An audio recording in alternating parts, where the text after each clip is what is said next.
Weewaawo olunaku olwaleero njagala tutunuulire ku kye tuyita obukulu bwa Katonda mukusalawokwe. Kati bino tubyogedde emirundi mingiko mu masomo gaffe ag'enjawulo, naye ate era ogenda okulaba nga wakyaliwo embeera ey'obwetaavu abantu okunnyonnyokera ddala ensonga zino bulungi nnyo nnyini ddala.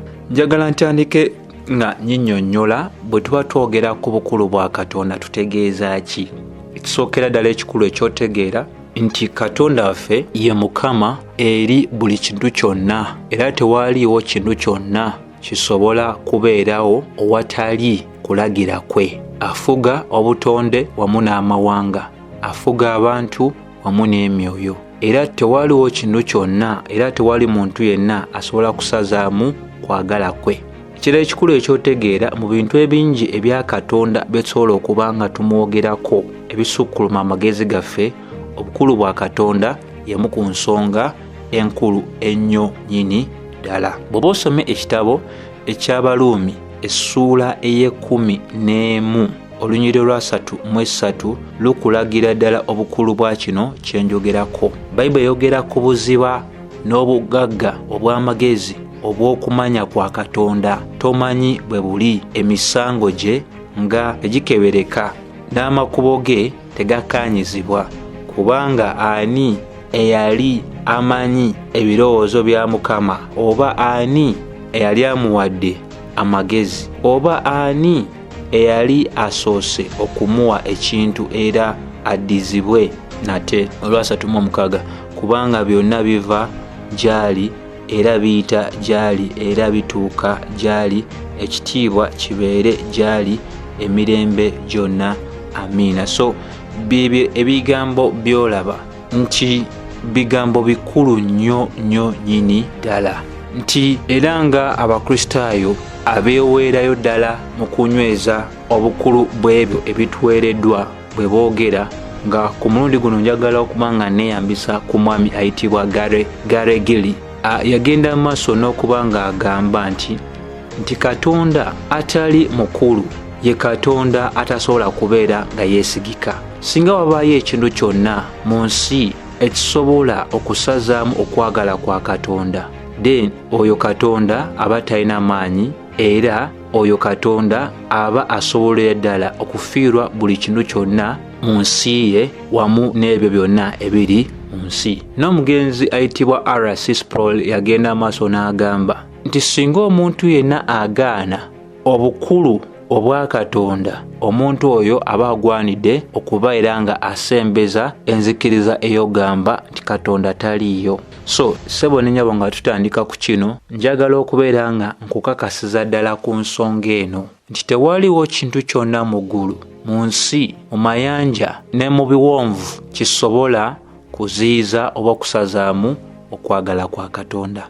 Kikulu nnyo okutegeera nti omuntu yatondebwa nga wa ddembe, naye eddembe ly'omuntu liriko ekkomo. Era kikulu nnyo okutegeera nti ekigambo kya Katonda kiragira abaana b'abantu engeri gye bagwanidde okukolamu okusuubiza kwabwe oba okuteekateeka kwabwe.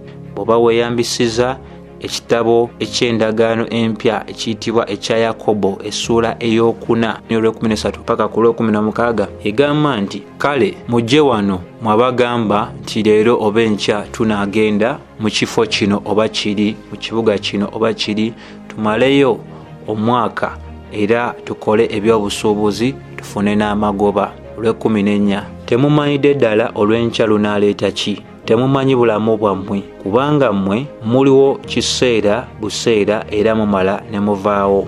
Naye mugwanidde okugamba singa Mukama abakkiriza tunaabeerawo era tunaakola kino ne kiri. Ng'era bwe kiri mwenyumiriza mu butamanya bwammwe, era obutamanya obwo bwa bubi. So tusomesebwa n'okusomesebwa nga tugambibwa engeri gye tugwanidde okuba nga twogera. Ekitegeeza nti Katonda waffe okuba nti yafuga ebintu byonna, tetusobola kubeera nga tusalawo ku lwaffe biki bye tunaakola okuyita mu maanyi gaffe, ng'omuntu bw'onaabeera awo n'ogamba nti nja kukola kino, nja kukola ne kiri, ng'okyogera mu ki mu maanyi go. Abantu bonna abalowooza nti basobola okukyusa ebyo Katonda by'ateekateeka, Bayibuli eraga nti okwepanka kwabwe kwa butaliimu era kwonoona. Waliwo abantu bangi nnyo abagenze maaso n'okusomesa obulimba buno olunaku olwaleero nga bagamba nti tusobola okufuna ekintu kyonna kye twagala okuva eri Katonda akadde konna we twagalira tetukifuna kasita tubeera nga twatudde bulungi mu kukkiriza. N'emikwano abawuliriza, kirungi ffe okubeera nga tujjukira nti engeri gye tugenze maaso n'okunnyonnyolamu obukulu bwa Katonda kye ki. Ensonga eyo ey'okunnyonnyola ematiriza ddala, eragira ddala obulimba obuli mu bibinja eby'enjawulo nga ekibinja eky'ekigambo eky'okukkiriza, nga obulimba era obuli mu kibinja ekyabo abeeyita abatume nate mu biro bino. So kyenjagala okubeera nga nkulagira ddala oba kyenjagala tubeere nga kaakano tufaayo okuba nga tutegeera kwe kutunuulya ebimu ku ebyo ebyawandiikibwa ebinywereza ddala obukulu bwa Katonda. Bwe tuba tutandikidde ddala n'ekitabo ekya Zabbuli 135 olw'omukaaga egamba nti kyonna Katonda ky'ayagala okukola akikola mu ggulu ne ku nsi, mu mayanja wamu ne mu biwonvu. Bayibuli eraga Mukama talina kifo kyonna kyasobola kuziyizibwamu bw'aba yagadde okukola ekintu kyonna. Mu ggulu akola ky'ayagala, ku nsi akola ky'ayagala, mu mayanja akola ky'ayagala ne mu biwonvu akola ky'ayagala. Ani ku ffe abaana b'abantu alina obusobozi obwo? Tetufuga ggulu, tetufuga nsi eno, tetufuga biri mu mazzi, tetufuga biri mu biwonvu. Naye Katonda waffe alina obuyinza obwenkanidde awo, era ekyawandiikibwa kino kiragira ddala obuki obukulu bwa Katonda. Bw'oba weeyambisiza Zabbuli 115 olunyiriri olwokusatu egenda mu maaso n'egamba Katonda waffe ali mu ggulu era akola kyonna ky'ayagala, nti eyo gy'afugira mu ggulu ebiri ku nsi byonna abiramula. Abalala abawa ezadde, abalala tabawa zadde, abalala abawa obwangu mu mirimu gyabwe, abalala n'ataganya ne babeere n'obwangu mu mirimu gyabwe, ng'era ebyo byonna biina ekigendererwa lwaki aba abiganyiza bw'atyo. Bw'oba otunuulidde Danyeri essuula ey'okuna nayo erina bingi ebyotusomesa. Olunyiriri lwa 28 lulaga nti ku kadde kano Kabaka Nabukaduneza ku nkomerero y'emyezi 12 bwe yali atambula waggulu ku nnyumba ye ey'olubiri mu Babilooni, Kabaka n'ayanukula ng'agamba, eno si ye Babilooni ey'amaanyi gye neezimbidde n'amaanyi gange n'obuyinza bwange, ekifo kyange eky'okubeeramu eky'ekitiibwa ennyo? Mu Lwasatu Bayibuli eraga nti ebigambo bwe byali bikyali mu kamwa ke, awo ne wava eddoboozi mu ggulu nga ligamba, o Kabaka Nabukaduneza, eri ggwe ayogedde bino, bwakabaka bwo bwakuggyibwako. Kati kino ssebo ne nnyabo awuliriza nakyo kyewuunyisa nti Kabaka Nabukaduneza akiikirira ffe abantu ffenna abeepanka abeewaana mu ngeri emu oba endala nga tulaga nti tuli ba buyinza nnyo nnyini ddala, tetugambwako kye tusazeewo kye tugenda okubeera nga tukola. Bayibuli etulaga nti Katonda engeri gye yanukula omusajja ono kiragira ddala nti ebigambo byali ayogera byali tebikkirizibwa mu maaso aga Mukama Katonda waffe. Kino kyakuyiga eri ffe obutatwalira bulamu bwaffe, obutatwalira nteekateeka zaffe mu maanyi gaffe, obuteegulumiza okusukkuluma ekyo kye tuli, nti n'obuwanguzi Nabukaduneza bwe yatuukako Mukama yali amukkiriza. Amaka ag'ettendo ge yali alina Mukama yali amukkiriza okuba nago, ne obwakabaka bwe yalimu Mukama yali amukkiriza okubeera n'obuki n'obwakabaka obwo. So embeera eyatuuka ku Nabukaduneza yakuyigiriza ffe ffenna nti mu masekkati g'okubanga ebigambo byali bikyali mu kamwa ke byali ayogera, eddoboozi liva mu ggulu nga ligamba nti, o Kabaka Nabukaduneza, nti eri ggwe bino byogeddwa, obwakabaka bwo bwakuggyibwako. Laba Olwasatu-2 begamba, era onaggyibwa mu bwakabaka bwo n'ova ne mu bantu, era onaabeeranga mu ttale, mu nsiko, mu kibira ng'ensolo z'omu kibira, era gwe onaalyanga muddo n'obanga embuzi oba ensolo enkozi onaamala emyaka 7 era bwe ginaggwako onaamanya ani oyo agulumidde waggulu nnyo, oyo afuga obwakabaka obw'abaana b'abantu era oyo awa yenna gwayagadde. Katonda gw'atayagadde tabumuwa, gwayagadde abumuwa.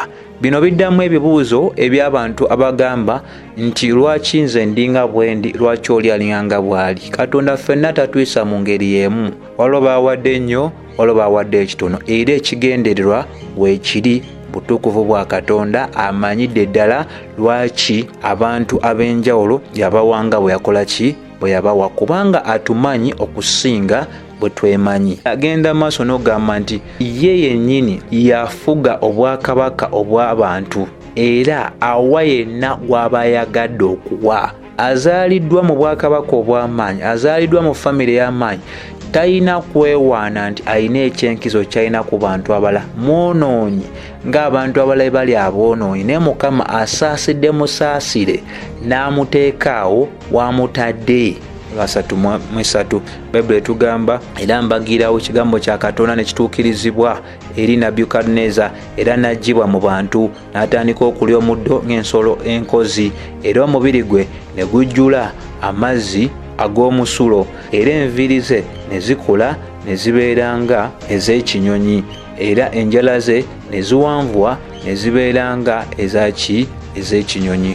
3:4 Bayibuli eraga nti ku nkomerero y'emyaka 7 nze Nebukadneza ne nnyimusa amaaso gange mu ggulu, era kutegeera kwange ne kukomezebwawo gye ndi, ne ngulumiza oyo agulumidde waggulu nnyo, ne nsinza ne nzisaamu ekitiibwa oyo abeerera emirembe gyonna, kubanga obufuzi bwe bubeerawo mirembe ku mirembe, obwakabaka bwe bubeerera okuva ku mulembe ku mulembe.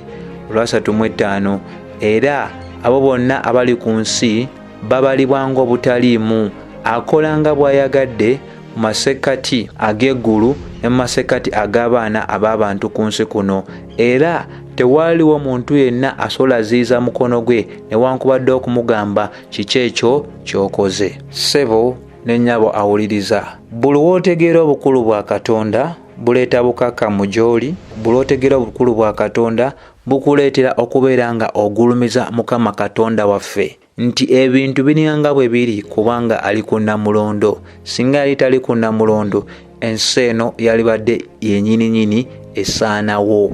Naye kankubuulire, oli mulamu ku lulwe. Bayibuli tulaga bw'oba osome mu Bebulaniya 13 nti Kristo awaniridde ebintu byonna olw'amaanyi ag'ekigambo kye. Weerowoozaamu singa si Katonda, ffe twalibadde tetukyali balamu, twalifuuse embuyaga, twalifuuse evvu, twalibulidde awo ne tutaddamu kola ki? Kulabisibwa. So essomo lino ndikola nga njagala kuyambako abantu abalina ebibuuzo. Lwaki ebintu eby'enjawulo mu nsi muno biringanga bwe bikola ki? Bwe biri. Waliwo Katonda afuga mu ggulu, ku nsi, mu mayanja ne mu biwanvu.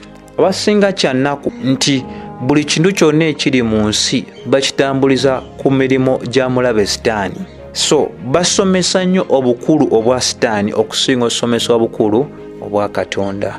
Naye kankulage Bayibuli egenda maaso n'okunyweza. Bugenda mu Isaaya 46 olw'ekumi batwandisa n'olw'omwenda egamba, jjukira ebiro biri ebikadde, ebintu biri eby'emyaka emingi. Yenze Katonda, teriiyo mulala. Kubanga waliwo abalowooza nti waliwo Katonda omulala. Abalowooza nti Allah, abalasime balowooza Bahai, Dalai Lama, Confucius n'abasigadde. Agamba yenze Katonda, si Krishna. Krishna si Katonda n'abasigadde.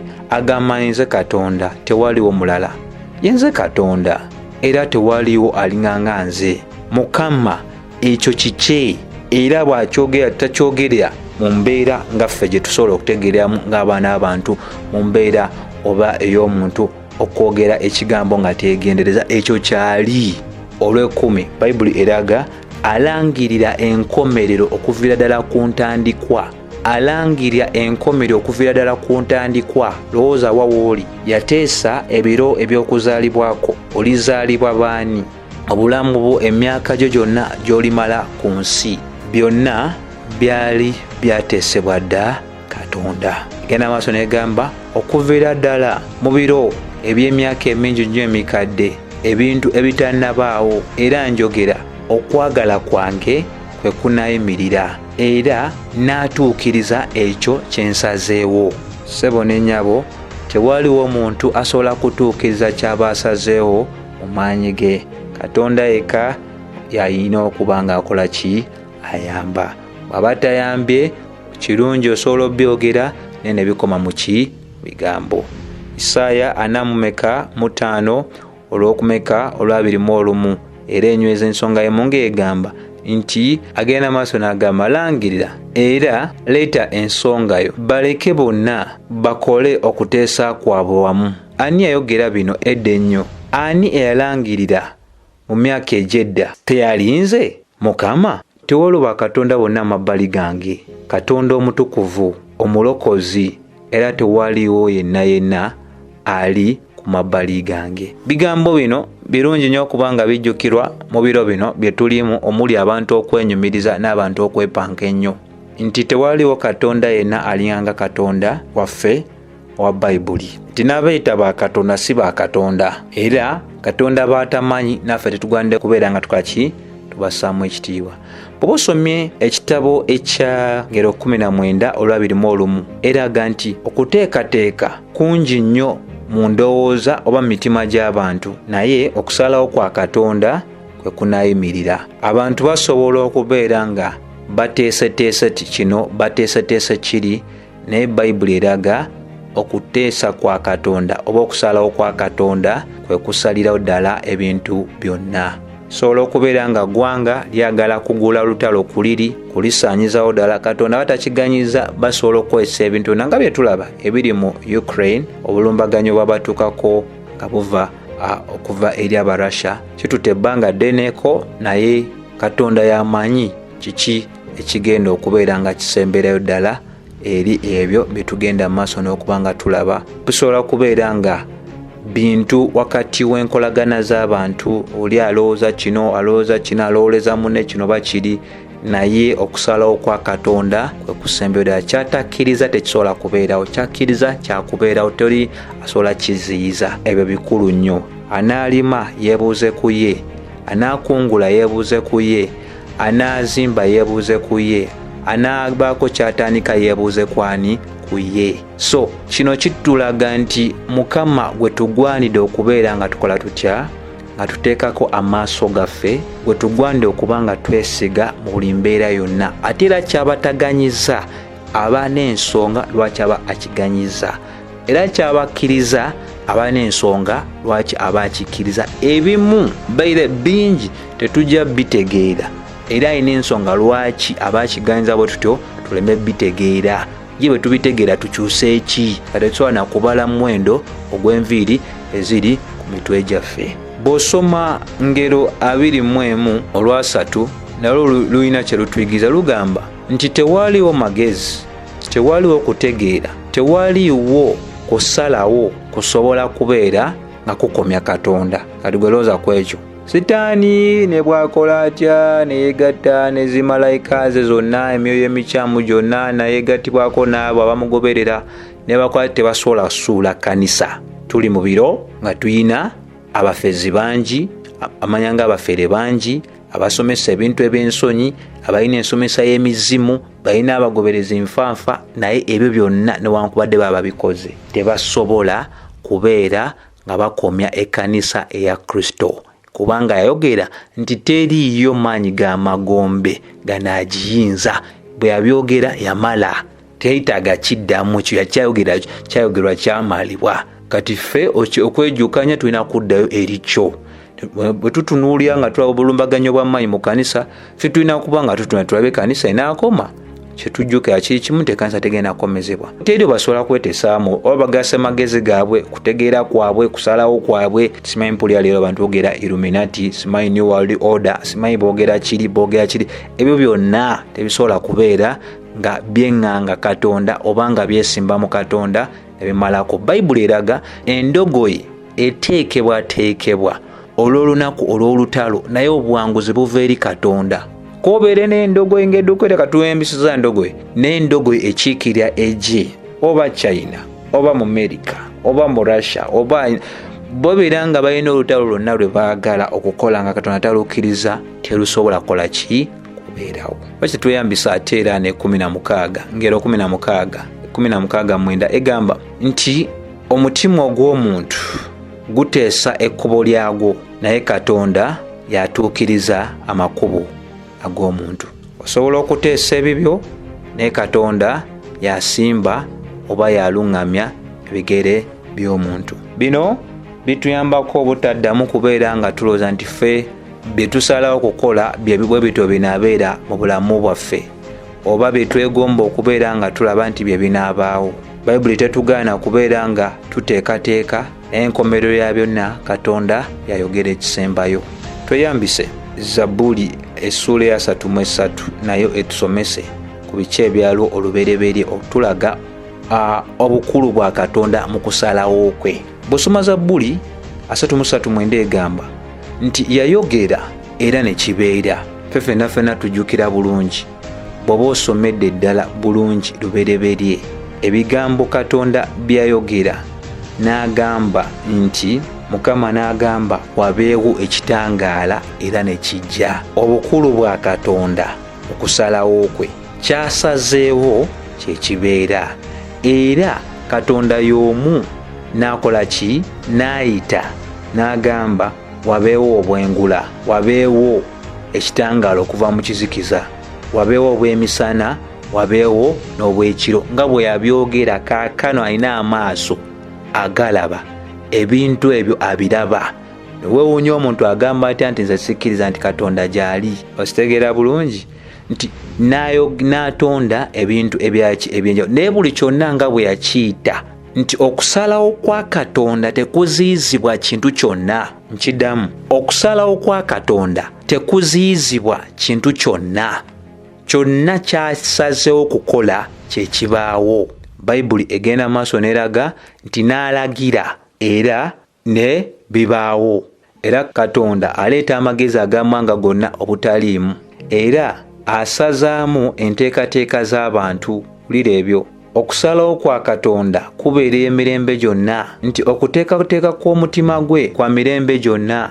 Kyova Bayibuli egamba nga lya mukisa eri eggwanga erina Katonda nga ye Mukama waalyo era n'abo abantu balonze ab'obusika bwe. So wano ate era njagala tutunuulire mu kitabo kya Amos essuula ey'okuna vyada kunyolwa 6. Bayibuli egamba nabawa amannyo agatukula mu bibuga byammwe. Tuli mu Amos essuula ya 4:6 paka 13.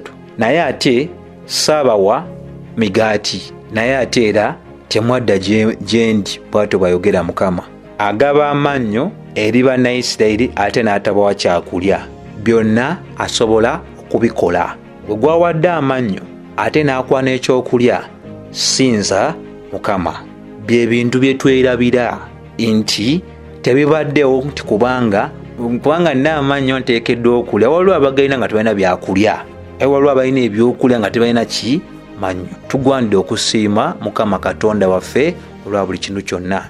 Ebyo byonna byali byakusika Isirayiri edda eri Katonda. Olw'omusanvu, era saaba wa nkuba bwe mwali musigaza emyezi 3 okukungula. Ekitegeeza Mukama yagaba enkuba ate yasobola osalawo enkuba obutabaawo. Bagamba musimbe emiti, musimbe emiti, musimbe emiti. Musobola osimba emiti Mukama n'atabawa nkuba. Sigamba nti osimba emiti kibi, naye musobola ogisima giwanga obwesigama buli miti ne mutafuna nkuba yonna mu kitundu kyammwe.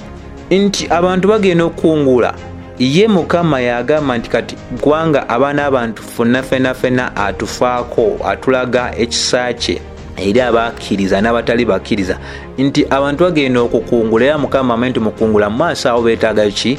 Akakuba basobole okuba nga basiga. Naye agamba Bannayisirayiri nembamma enkuba nga wabula emyezi nga3 mukungule. Era nsindika enkuba mu kibuga ekimu era ne sitagisindika mu kibuga ekirala. Obadde n'ebibuuzo ng'obuuza nti waki ewamu etonnya wala tetonya.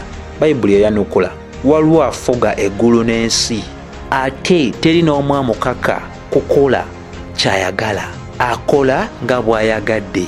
Mukulu mu kusalawo kwe era okusalawo kwe kyonna kyakola akikola mu butuukirivu bwe era abeera ekigendererwa lwaki aba akikoze bw'atyo.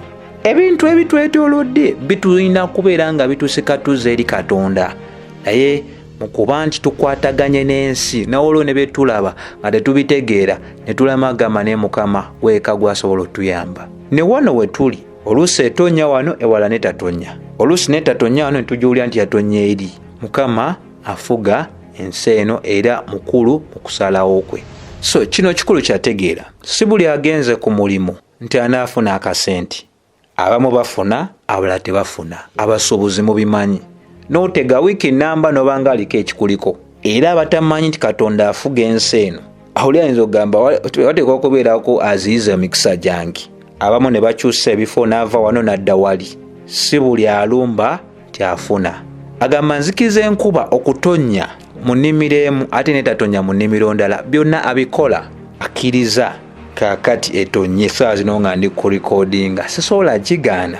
Bw'aba asazeewo nti etonye yakutonya. Era so bw'oba weetegereza olunyiriri lw'omunaana lulaga nti owali ebibuga ebibiri oba bisatu, ebibuga ebyo bijja kugolokoka bigende mu kibuga ekiddako okunywa amazzi, naye ate era tebikkusibwe nga bimaze okugenda eyo, naye ate era tebikyuke ne bidda eri Mukama. Nti ne gyaganyiza enkuba okubeera ng'etonnya, abantu bwe babeera nga bali mu bujeemu, bo bano abatasobodde funa nkuba baaganye okuwa enkuba oba bammye enkuba ne baddukira mu kibuga ekirala okubeera nga banywa ku mazzi Katonda gaagabye mu kibuga ekiddako, alaga nti banaagendayo naye ate era tebakkusibwe. Bw'osoma olw'omwenda alaga nti nabakuba mmwe wamu n'obulwadde era ennimiro zammwe nnyingi, ebibala byammwe eby'emizabbibu byagenda maaso n'okuliibwa, n'emiti gyammwe emizayituuni gyagenda maaso n'okuliibwa enseenene, naye era temwadda gye ndi. Nti bino Mukama yabikola eri Isirayiri. Bwe yabikola eri Isirayiri yabikola nga agezaako oba n'ekigendererwa eky'okubaza gyali bategeere ebyonoonyi byabwe, obutawulira bwabwe bwali baviiriddeko embeera eno bweti, naye tebaagenda mu maaso na kufuna kyakuyiga mu ebyo ebyali bibatuuseeko. Olw'ekumi, mu masekkati gammwe n'ensindika endwadde nga ezo ze nasindika mu Misiri, nenzita abavubuka bammwe abato n'ekitala, nenzigyawo endogoyi zammwe, era neŋŋanya ekivundu okuba nga kigolokoka mu masekkati gammwe okutuuka mu nnyindo zammwe, naye ate era temwadda gye ndi. Olw'ekumi abamu ku mmwe ne sibawa buwanguzi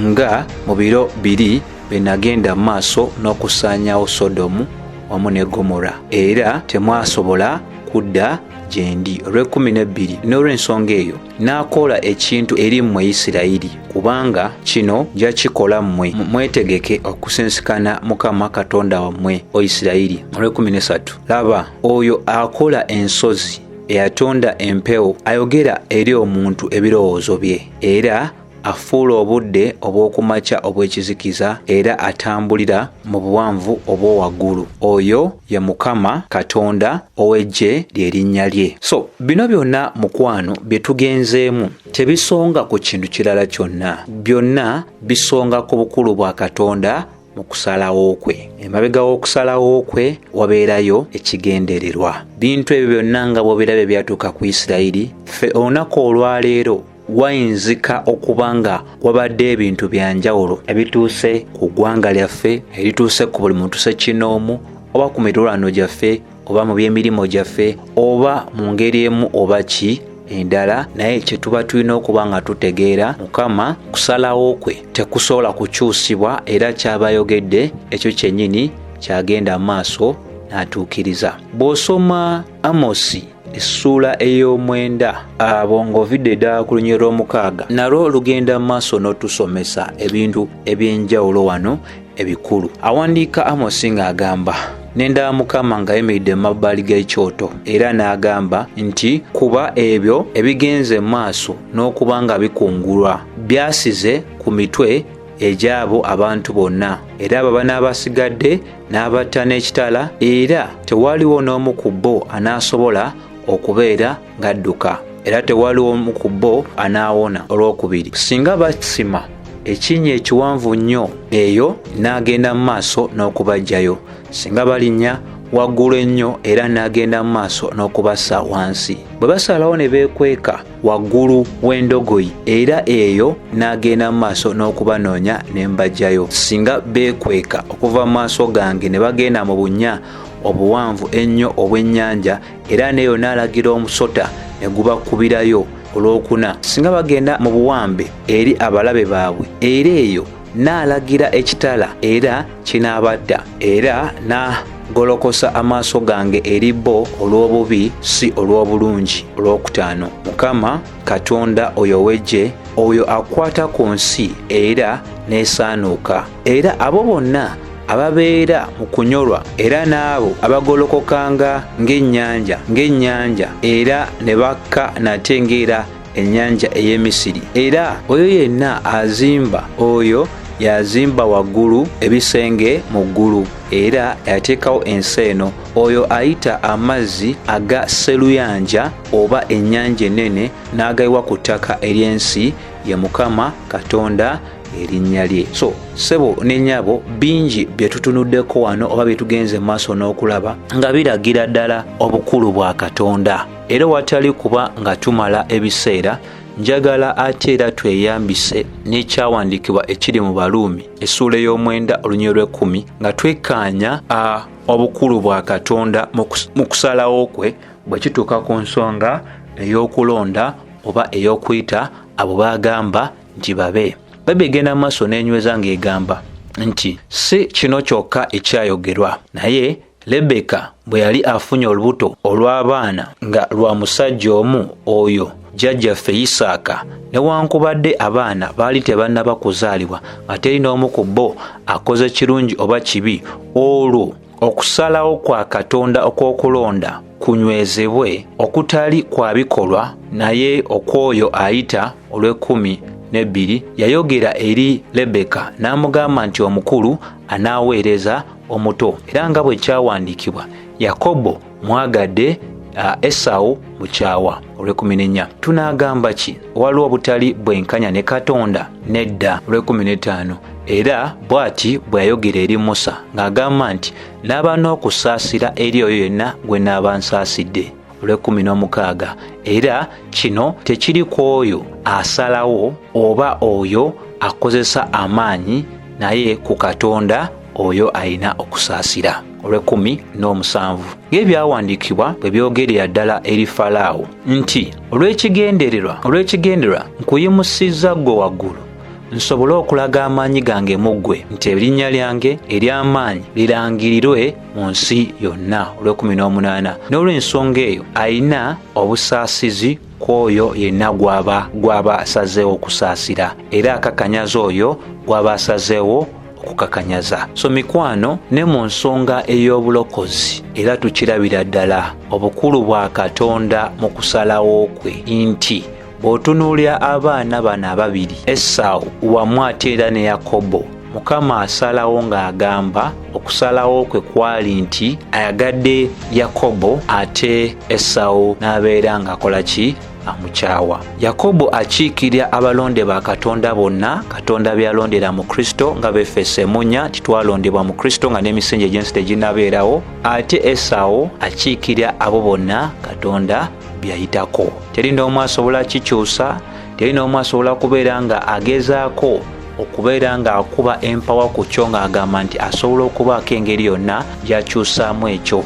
Bassebo ne bannyabo, Katonda waffe mukulu okusalawo kwe, era kyeyayogera olubereberye tekigenda okubeera. Ekyokulonda abantu yabalonda nga n'ensi tennabaawo, nga n'okugwa kwa Adamu teri n'omu akumanyi tikulibeerawo. Era kyenjagala tubeere nga tutegeera, Katonda waffe asobola okukola kyonna kyakola ki? Kyayagala. Talina muntu yenna gw'aloopera, talina muntu yenna gw'alina kuwa alipoota nti omuntu oyo ali waggulu we. Katonda waffe yebeezaawo ku lulwe. Katonda waffe yeemalirira, talina n'omu ku ffe gwe yeetaaga, naye mu kisa kye n'obusaasizi bwe bw'atyo yasalawo okubeera ng'abaako abantu beyeerondera n'abayita bagabane mu mukwano gwe. Katonda waffe yeematiza, Katonda waffe yeematiza, talina kintu kyetaaga wabweru we nga kye kimuleetera okumatizibwa.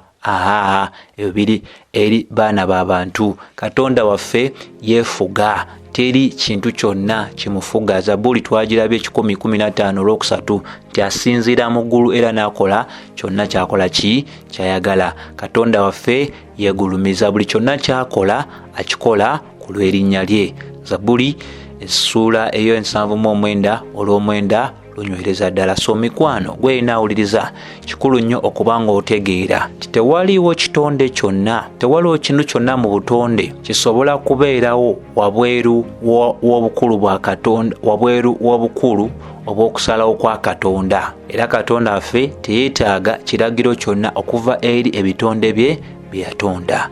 So bino byakubeera nga bitukkakkanya, bino byonna byakubeera nga bituyamba okutegeerera ddala ani mukulu, ani agwanidde okusinzibwa.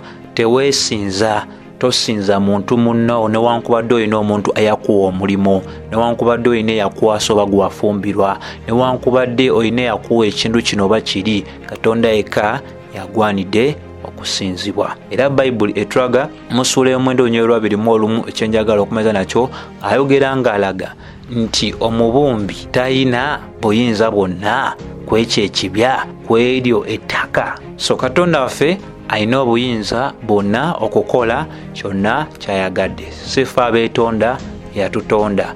Wazaaliddwa ng'oli muzungu tolina kyakwenyumiriza, azaaliddwa ng'oli muddugavu tolina kyakwenyumiriza, azaaliddwa ng'oli mumpi oba oli muwanvu oba oli munene oba oli mutono oba ng'olinako obulemu oba ng'olinako kyonna kino, tewali n'omu ku ffe asobola kubeera ng'agamba nti waliwo obutali bwenkanya ne Katonda, kubanga Bayibuli etulaze nti ye ng'omubumbi alina eddembe ku ttaka oba ku kibya kyonna ky'aba akoze. Ebibyo ebimu abikola okuva mu ttaka lyerimu, akola ebibyo ebimu nga byakulaba nga byakozesebwa mu ngeri y'ekitiibwa, ate ebirala n'abeera ng'asazeewo nga si byakozesebwa mu ngeri ey'ekitiibwa. Sosobola kuba nga nsukako wano wabula ogamba nti mikwano tweyongere n'okwekkaanya ebintu eby'enjawulo ebyo ebirambikiddwa mu byawandiikibwa, era tweyongerere ddala okuba nga tugondera ebyo ebiwandiikiddwa, tubifune mu bwetowaze, bitufuule ab'eddembe, ate bijja tuyamba okumanya ddi lwe tulina okwogera neddi lwe tulina okuba nga tusirika, ate bijja kubeera nga bikola nnyo mu ffe embeera ey'okubeera nga tweyongera okusinziza ddala Mukama Katonda waffe olw'obukulu bwe, kubanga teyenkanika. Ekisa kya Mukama waffe Yesu Kristo kibeere eri mmwe mwenna. Amiina.